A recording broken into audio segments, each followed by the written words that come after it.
marking the first death since the renewed fighting began. Meanwhile, the IDF says 40 terrorists were eliminated in fighting over the weekend as Israel expands into the battlefield. ILTV's Steve Leibowitz has the developments. An IDF soldier was killed in Gaza in the first fatality in battle since the resumption of the war. Warrant Officer Galeb al-Nassasra was killed and 5 other soldiers injured in Bet Hanun. 3 female soldiers were wounded in the Hamas attack, 2 seriously, including an officer and a medic. The 35-year-old soldier from Rahat was a tracker in the Gaza Division's Northern Brigade. The division had been working to clear the area of Hamas infrastructure close to the border, including tunnels, as part of Israel's buffer zone, which now includes some 30% of the enclave.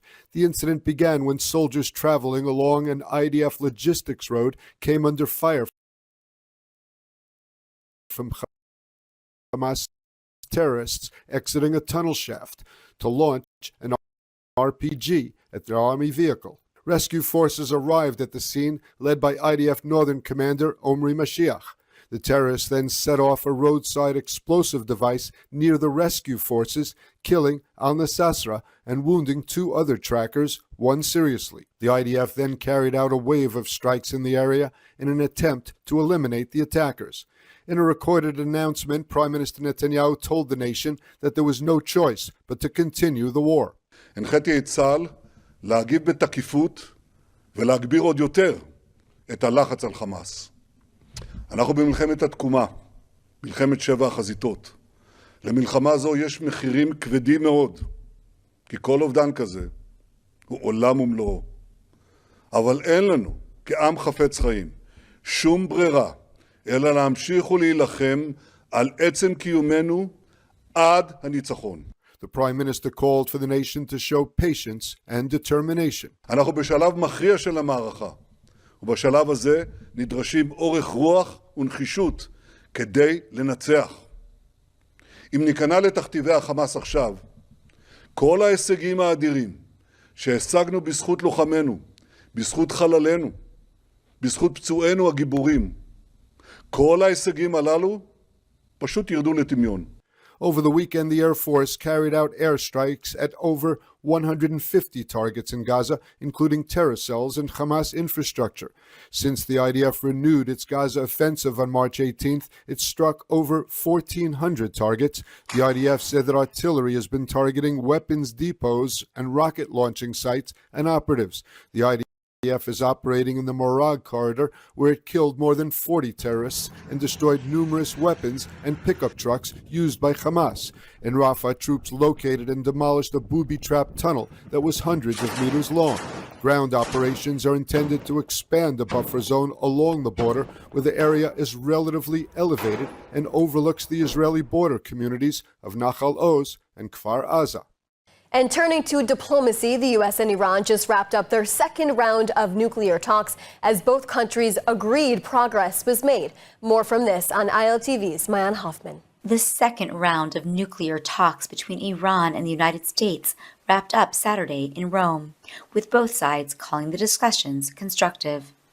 The closed-door meetings, mediated by Oman's foreign minister, lasted about 4 hours and followed a similar round held last week in Muscat. A third meeting is expected in the coming days. An Iranian official said that the Omani foreign minister shuttled between the Iranian and U.S. delegations about 4 times, calling the meeting productive and saying it took place in a calm and positive atmosphere. Another official has said that Iran is willing to place some restrictions on its uranium enrichment program, but only if it receives firm assurances that U.S. President Donald Trump wouldn't back out of a future nuclear deal.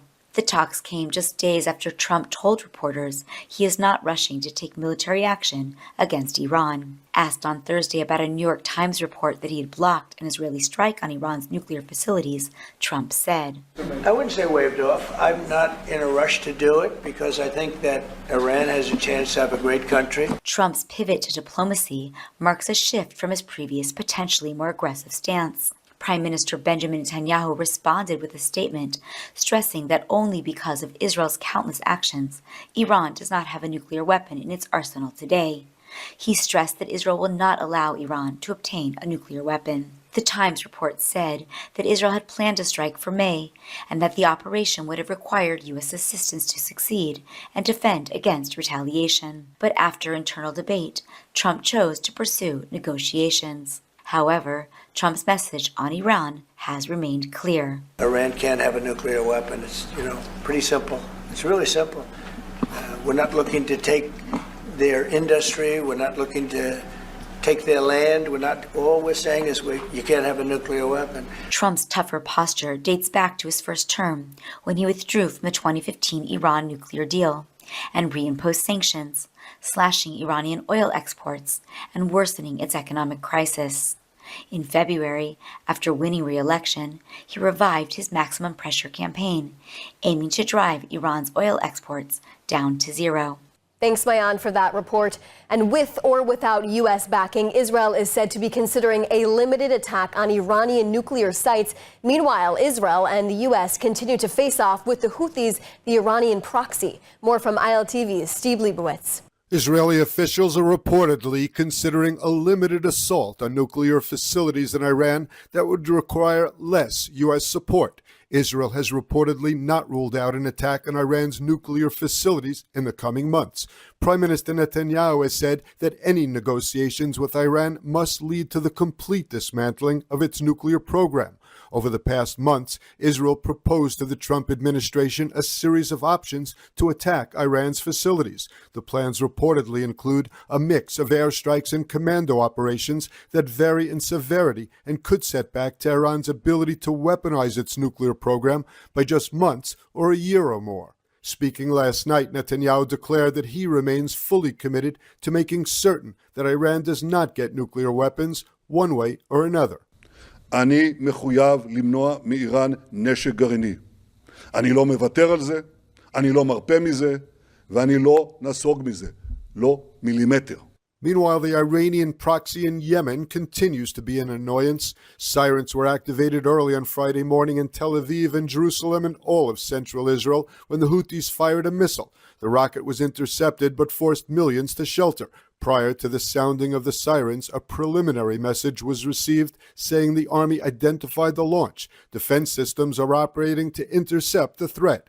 The public is instructed to follow home front command guidelines. It was an upgrade to the early warning system that was announced a day earlier. There were reported glitches in the system, and only some residents received the early warning alert ahead of the order to shelter. There were no injuries except for cases of people hurt while heading to shelter. The launch came hours after a major U.S. attack on a Houthi-controlled port.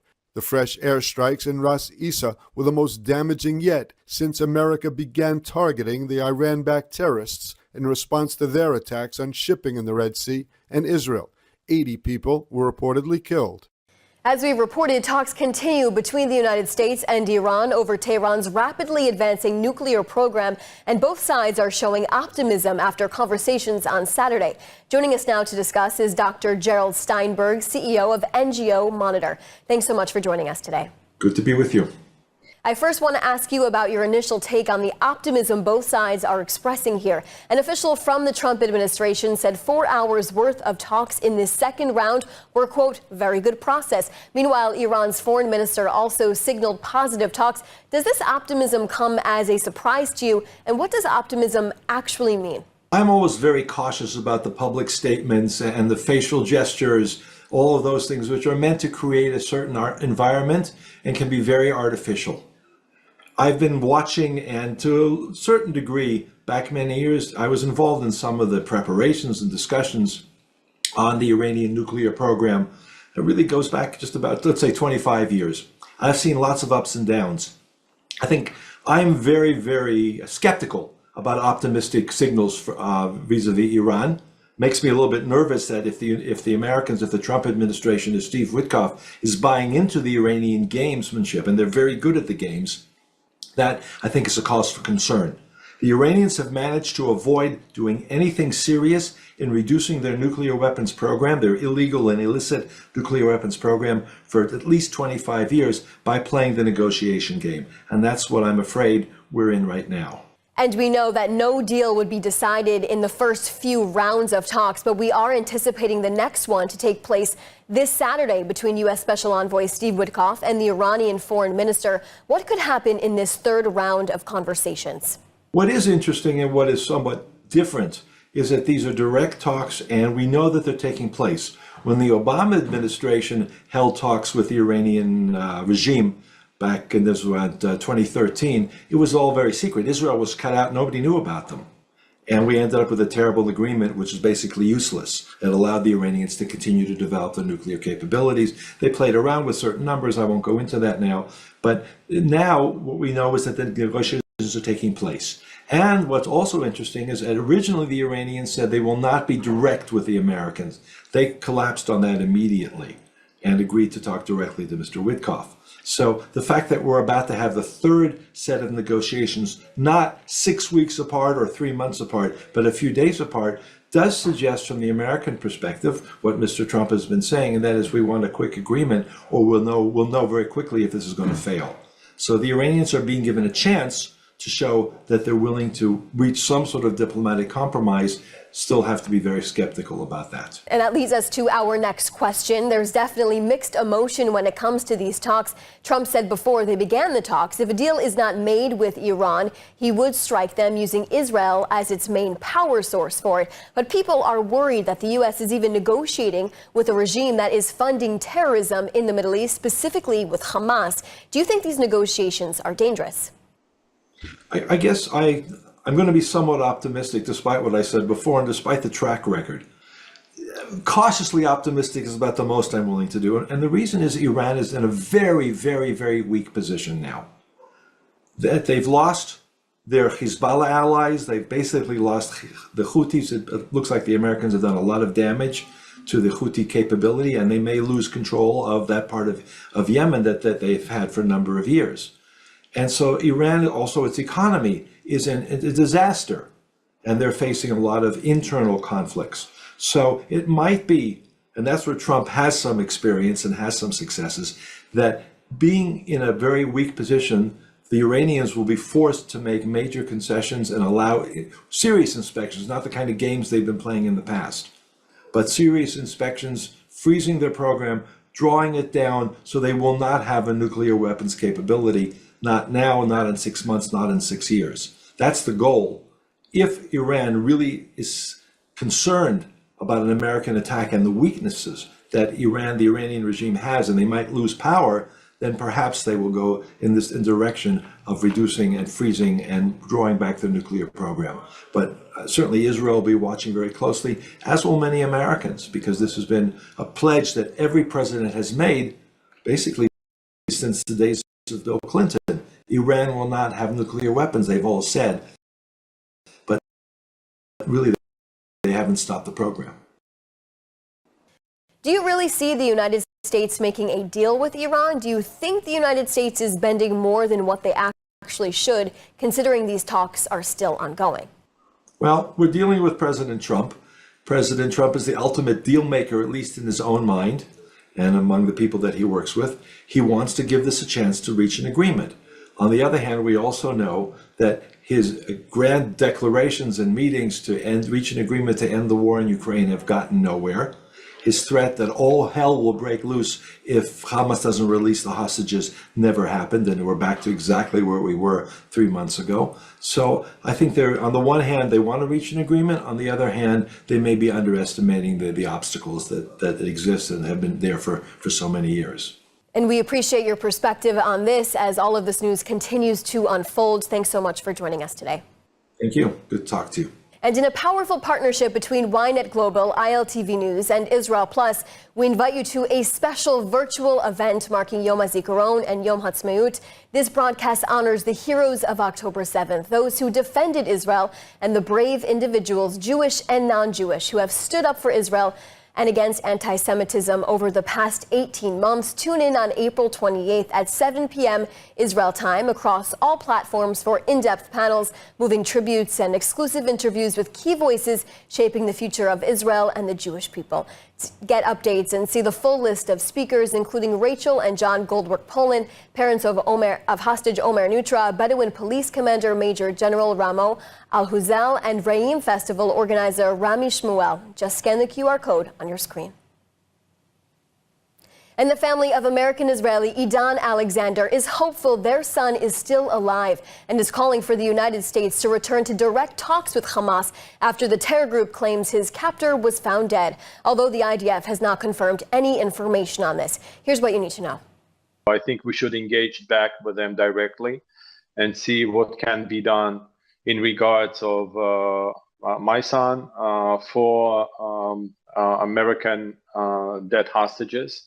And everybody else. Maybe we should negotiate on everybody's behalf. When I say we as an America. The father of American-Israeli Idan Alexander is calling for the United States to return to direct talks with Hamas after the terror group claims his fate is now unknown. The New Jersey native was kidnapped while serving as a lone soldier on the border of Gaza on October 7th. Such a loving boy, but found himself on the wrong time, wrong place, wrong time. And here we are a year and a half later.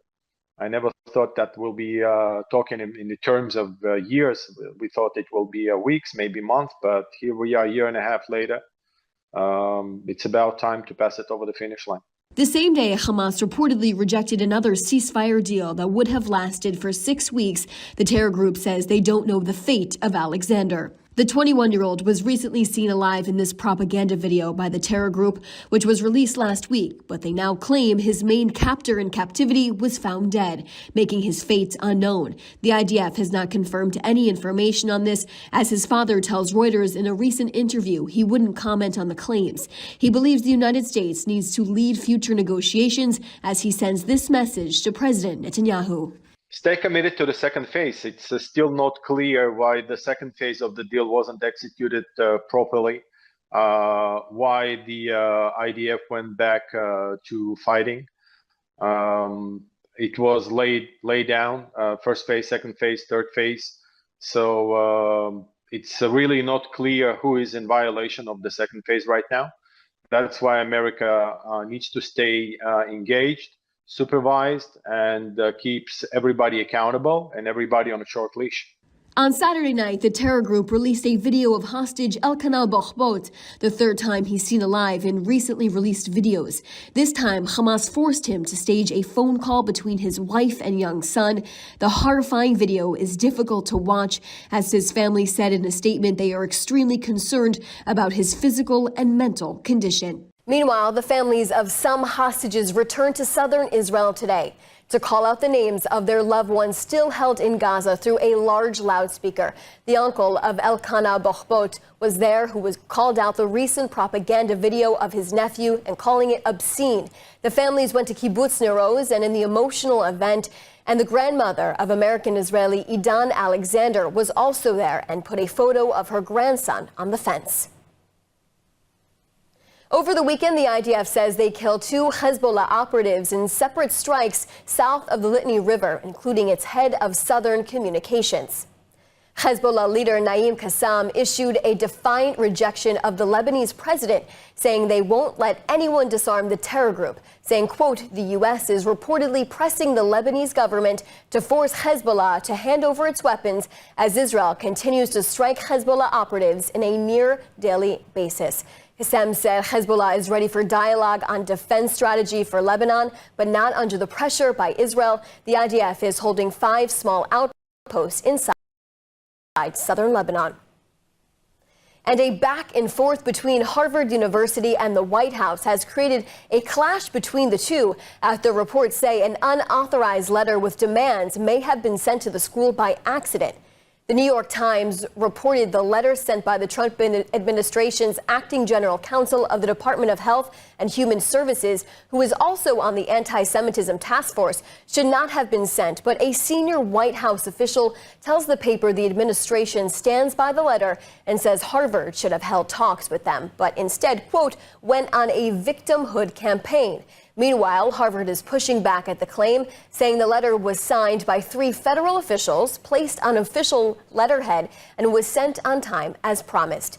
Since Trump took office, his administration has threatened to significantly cut federal funding towards universities over pro-Palestinian and anti-Israel protests that took place on campus.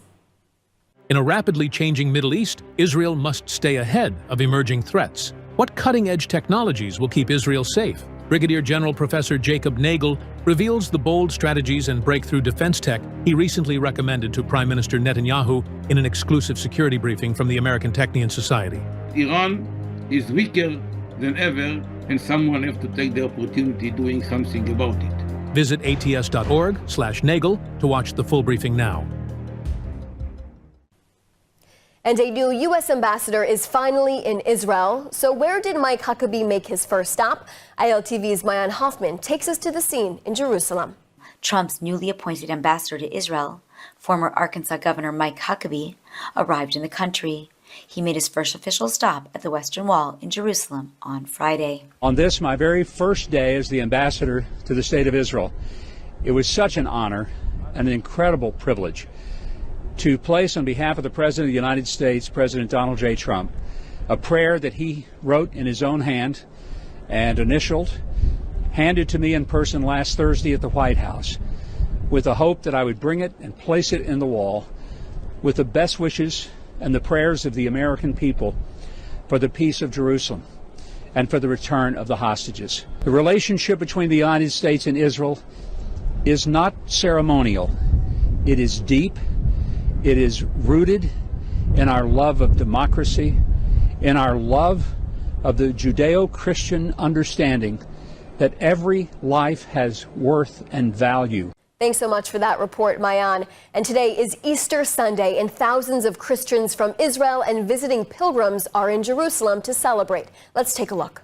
Over the weekend, thousands of Orthodox Christians gathered at the Church of the Holy Sepulchre in the Old City to celebrate the Holy Fire ceremony and Easter Sunday. The Holy Fire is considered a miracle to Christians, symbolizing the resurrection of Jesus. The flames are passed from person to person around the church. The site of the Church of the Holy Sepulchre in Jerusalem is identified as the place of both the crucifixion and the tomb of Jesus of Nazareth. The church has long been a major pilgrimage center for Christians around the world. Amid security concerns, there was a heavy deployment of Israeli police to maintain order. The police are working in close coordination with these church leaders to provide service, security to all those arriving.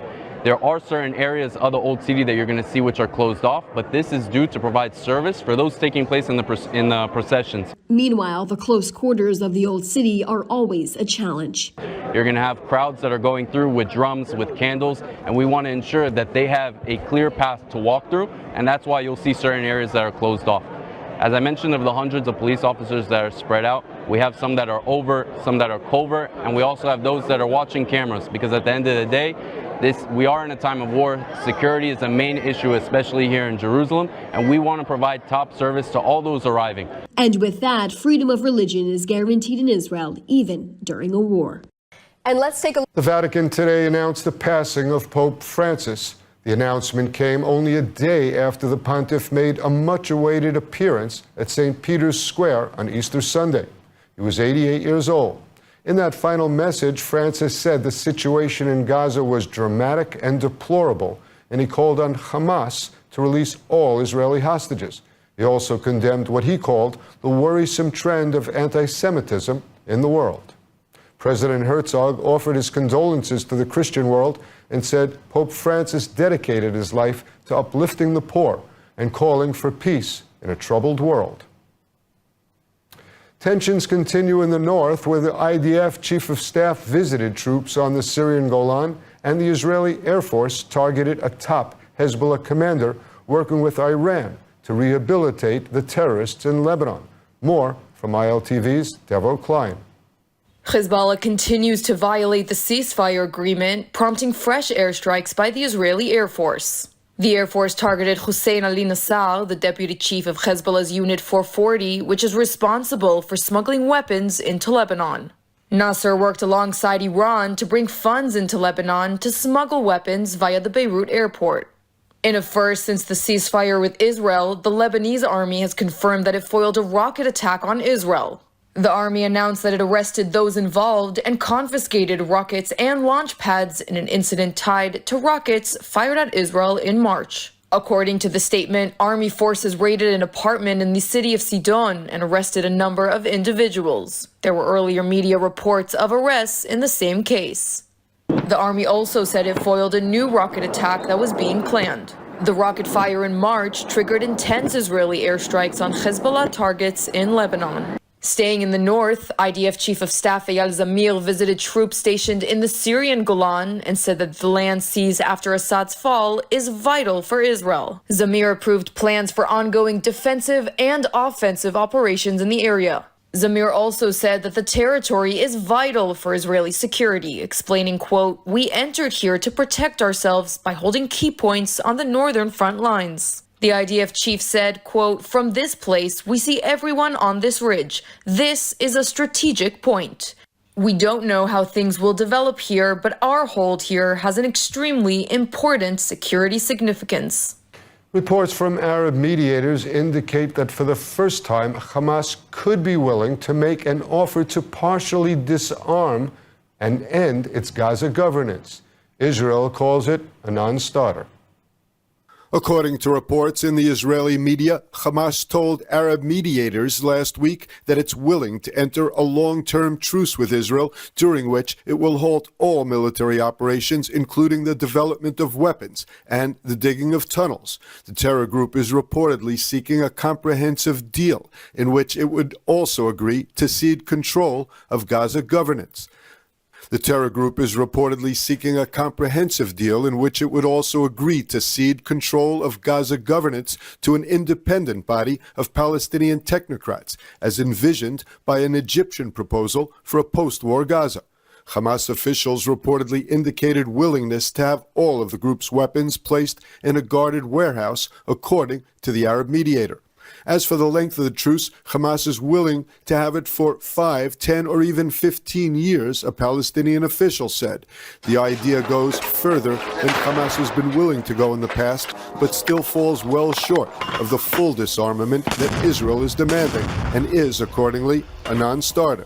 The comprehensive deal that Hamas negotiators have proposed to Arab mediators would see the return of all remaining Israeli hostages in one batch in exchange for an agreed-upon number of Palestinian prisoners. The deal would also see a permanent ceasefire and a complete withdrawal of Israeli forces from Gaza. Prime Minister Netanyahu reiterated his opposition to such a deal on Saturday night. Staying in Gaza, where the IDF has admitted errors and fired an officer for the killing of 15 rescue workers in Rafah. The army probe found that the troops did not violate the IDF code of ethics, but had made professional errors when they opened fire on ambulances, a fire truck, and a UN vehicle on March 23rd. The deputy commander of the Golani Brigade Reconnaissance Unit was dismissed over the incident in which his forces opened fire on a convoy, causing the casualties.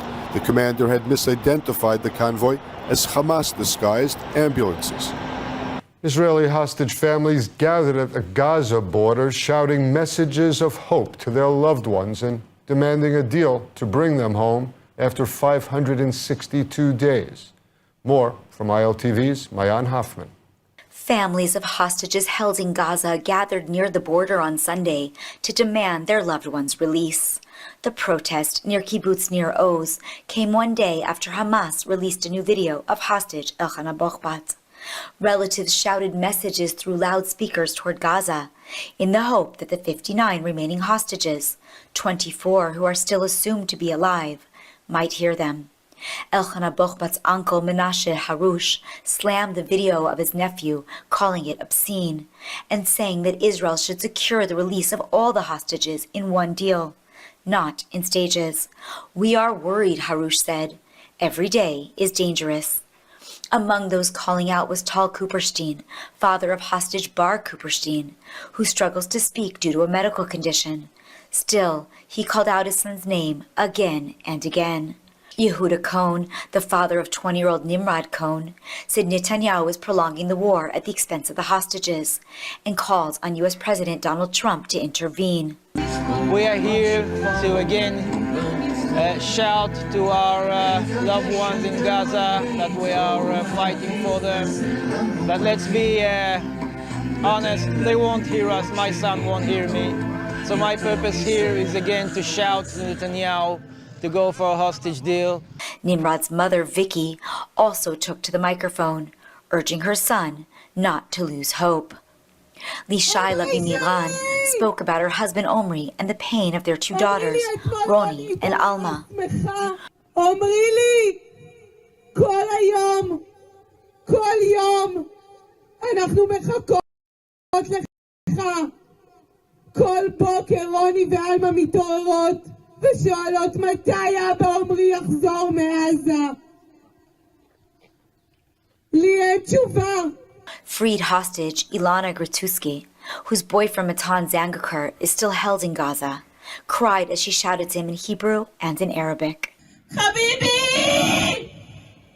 Metafutel! Intakrif Tarja! Kuna Israel! Habibi!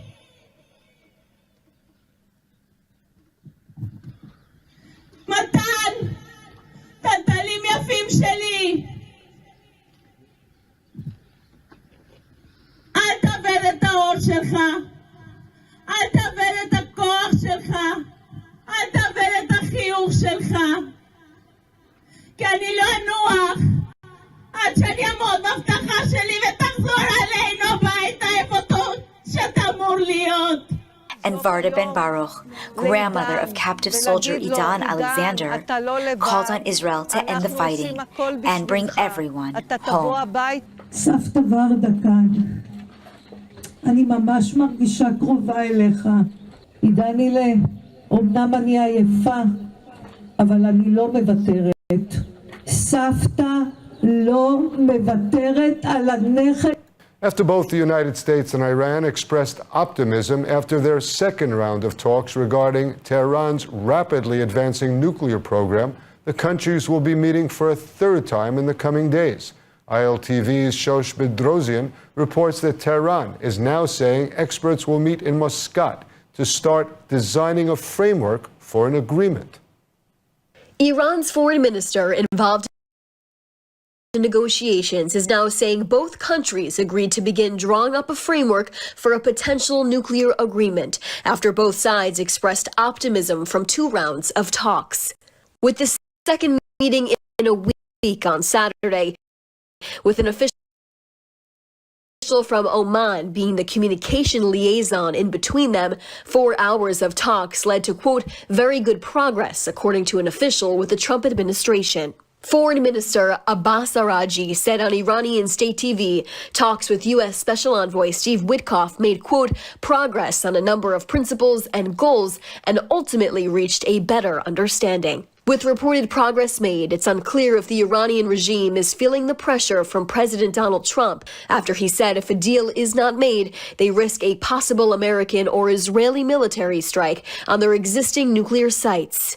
Since the start of his current term, President Trump has made it clear Iran cannot have nuclear weapons, which will be achieved either through diplomacy or military action. In 2018, Trump deserted the 2015 nuclear pact, which was between Tehran and the United States and was created under the Obama administration. Steve, Iran's foreign minister said expert-level meetings will take place on Wednesday in Oman. And on Saturday, negotiators will meet again and review their work to see and assess how those principles might fit in possible framework. Steve? Thank you, Shosh. Well, joining us now via Zoom is retired IDF Colonel Miri Eisen, a fellow at the International Institute for Counterterrorism. Always great to see you, Miri. Hi, Steve. Let me start with Iran briefly. We're going to head into a third round. Apparently, this is going to be experts holding talks about the actual details of the agreement. Looks like it's heading toward political solution rather than military. Is that how it's looking at the moment? At the moment, it's looking like they're talking. And Steve, that's already in itself something, not that's surprising, but it's different from what we had before. But you just mentioned the details. And I think all of us understand the devil is in the details. Who gets to come and say what exactly is their nuclear capability? Where are all the different sites? How is it going to be taken apart? Who supervises? Who takes it apart? The only example we have similar sort of to this is when Libya agreed to take apart what there was their budding nuclear capabilities. So it's really that devil in the details. That's just the beginning of negotiations. And the Iranians have built over these last, not just the last years since President Trump left the agreement in 2018, but even before that, when we were in the agreement, it wasn't clear what was supervised and what was not. So there's a lot of work to do when it comes to the details. Miri, I have a hard time reporting certain kind of stories. There was one like that today. Finance Minister Smotrich commented that returning the hostages is not the most important thing. Is it not? I know for the 59 families and opinion polls show a vast swath of public think it is the most important thing. How do we jive those kind of comments with the public's views? I think that there's a gap. It's not a growing gap. I think it's been there for quite a long time between some of the people inside the government, and I am going to say some of them. It isn't all of them. At least in this case, one of the ministers in the government called out Minister Smotrich. A gap is something that we can be aware of. Steve, you and I have been through this, and here we are, a year and a half, almost a year and 7 months into this specific war, into the over 565 days that these hostages have been held by the Hamas in the Gaza Strip.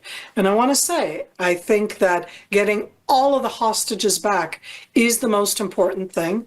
I also think that trying as much as possible to destroy as much as Hamas as we can, because nobody else is going to do it, and all of us want to avoid another October 7th, is important.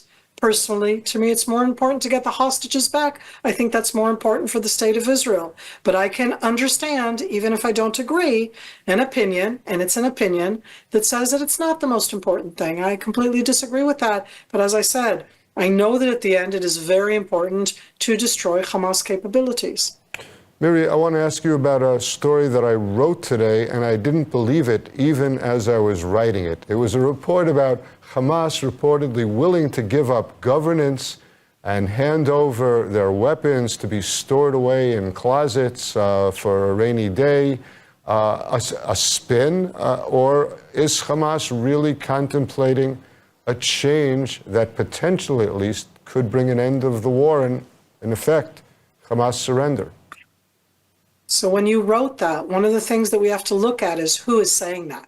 Is it actually the Hamas portion that hold the weapons? Who can at the end impose on the Hamas military branch, on the Azadin al-Qassam battalions and brigades, the ones who trained, who fought, who did October 7th, who continue to do that? They're not the ones who are willing to give up their weapons. There are lots of other Hamas leaders, because it isn't just one way of looking at Hamas. There are leaders who are in the religious sphere. There are leaders who live outside, the ones who are in either Qatar or in Turkey. And they're willing to make statements that even Hamas leaders inside the Gaza Strip who are not part of the military branch are willing to make.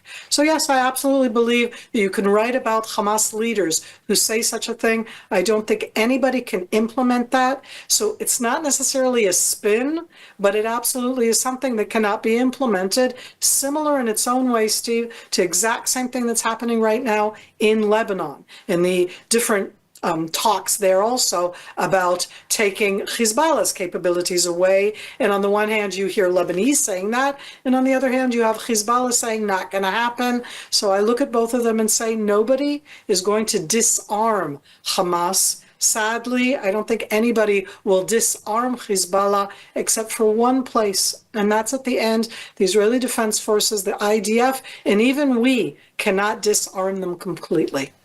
So we're still in the days of war and not yet in the days of peace. Miri Eisen, thank you so much for being with us. Thank you, Steve. In a rapidly changing Middle East, Israel must stay ahead of emerging threats. What cutting-edge technologies will keep Israel safe? Brigadier General Professor Jacob Nagel reveals the bold strategies and breakthrough defense tech he recently recommended to Prime Minister Netanyahu in an exclusive security briefing from the American Technion Society. Iran is weaker than ever and someone have to take the opportunity doing something about it. Visit ats.org/Nagel to watch the full briefing now. And as Christians around the world celebrated Easter, the Christian community in Jerusalem gathered in the Church of the Holy Sepulchre for Mass, only hours before the passing of Pope Francis. ILTV's Devil Klein has more. This morning, hundreds of Christian worshippers gathered in Jerusalem's Church of the Holy Sepulchre in the Old City for Sunday Easter Mass. The Mass was led by Latin Patriarch of Jerusalem, Pier Battista Pizzaballa. The Mass took place just hours before the Vatican announced the death of Pope Francis, with the worshippers unaware. Approximately 2% of Israel's population are Christian. Of those 185,000, many reside in the holy city of Jerusalem. In addition to Jerusalem's Christian population, thousands of Christian pilgrims arrived in Israel for Easter, a time of profound spiritual renewal. The Sunday Easter Mass took place despite tensions in the region, with local security staying on alert for any threats as they protect the religious rights of Jerusalemites on this holy day. With Hamas's recent rejection of the Israeli proposal for a hostage deal, the worshippers prayed for peace in the region. Jerusalem is home to many churches, welcoming Christians from all walks of life to worship and pray on this year's Easter. And joining us now to discuss the Easter holiday and its meaning to Christians worldwide is ILTV Christian reporter, Pastor Trey Graham from Melissa, Texas. Good to see you, Pastor. We must begin with the breaking news that we reported earlier that Pope Francis has died. We also reported that in his final address, he criticized Israel on the Gaza war, but also called to free the hostages and spoke of the worrisome trend of growing anti-Semitism. How will this head of the Catholic Church be remembered on Jewish issues?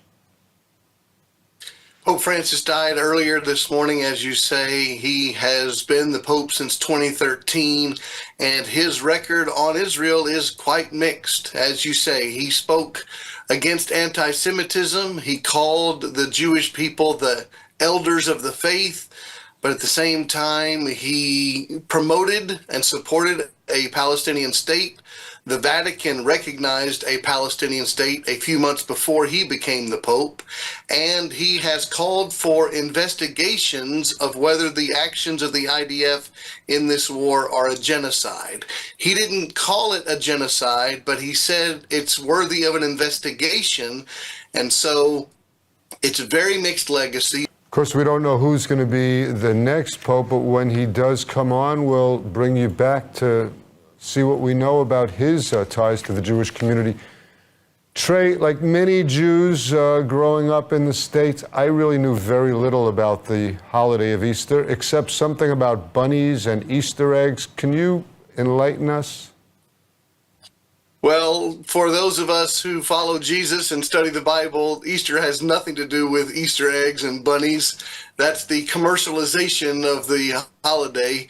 The spiritual significance is, as followers of Jesus, we believe that he was the Savior, that he is the Savior, that he was crucified on what is now called Good Friday and was resurrected on what we now call Easter Sunday. And it's a celebration of new life. And that's where the traditions over the centuries for bunnies and eggs and flowers came in, because those were other symbols of new life. But we believe that new life is found spiritually through Jesus. And so Christians around the world this past week have been celebrating the fact that Jesus was crucified, we believe, as the sacrifice for our sin. But most importantly, that we say that Jesus is alive. That's why it's called Resurrection Day.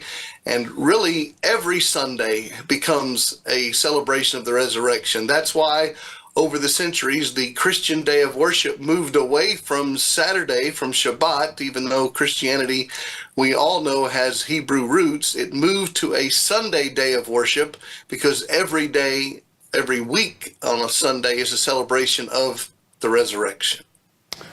Trey, I know that yesterday you gave several sermons about the Easter holiday. Could you just give us, what is the basic message to the Jewish people or about the Jewish people that was in your message? Well, we believe that Jesus is Jewish, was Jewish, lived on this earth as a Jew. And so Jesus didn't celebrate Easter, he celebrated Passover. And he was in the city of Jerusalem at the time of his arrest, and then his trials, and then his crucifixion and burial and resurrection.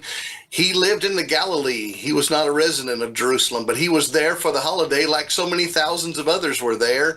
And many Christians celebrate what's called the Lord's Supper or the Last Supper, but you know that better as a Seder meal. That's what Jesus was doing in celebrating the Passover. So our spiritual heritage comes from the Jewish faith, and Jesus, our Savior, was a Jew. And those of us who believe in this Jewish heritage understand exactly where our faith comes from. Pastor Trey Graham, as always, a pleasure seeing you. Great to see you, Steve. Israel has announced the first 5 torchbearers for this year's Independence Day ceremony, and one of them is well known to millions around the world. American Jewish commentator Ben Shapiro, an Orthodox Jew and founder of the Daily Wire. He's been a powerful voice for Israel throughout the war, using his global platform to advocate for the Jewish state and counter misinformation. His selection was approved by Transport Minister Miri Regev, who was overseeing the ceremony. Say he was chosen for his unwavering support for Zionism and his influence on the international stage. Also selected were freed hostage Emily Damari, Olympic medalist and bereaved father Oren Smadja, and 2 IDF officers, Lieutenant Colonel Fayez Fares and Lieutenant Colonel Hagit Alon El-Harar. The full list of torchbearers will be announced in the coming days. And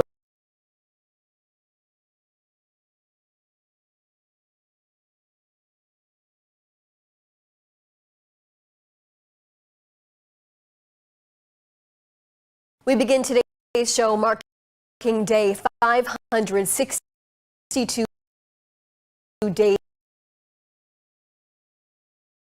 of the war in Gaza. The IDF announced a soldier was killed over the weekend in a terrorist ambush, marking the first death since the renewed fighting began. Meanwhile, the IDF says 40 terrorists were eliminated in fighting over the weekend as Israel expands into the battlefield. ILTV's Steve Leibowitz has the developments. An IDF soldier was killed in Gaza in the first fatality in battle since the resumption of the war. Warrant Officer Galeb al-Nassasra was killed and 5 other soldiers injured in Bet Hanun. 3 female soldiers were wounded in the Hamas attack, 2 seriously, including an officer and a medic. The 35-year-old soldier from Rahat was a tracker in the Gaza Division's Northern Brigade. The division had been working to clear the area of Hamas infrastructure close to the border, including tunnels, as part of Israel's buffer zone, which now includes some 30% of the enclave. The incident began when soldiers traveling along an IDF logistics road came under fire from Hamas terrorists exiting a tunnel shaft to launch an RPG at their army vehicle.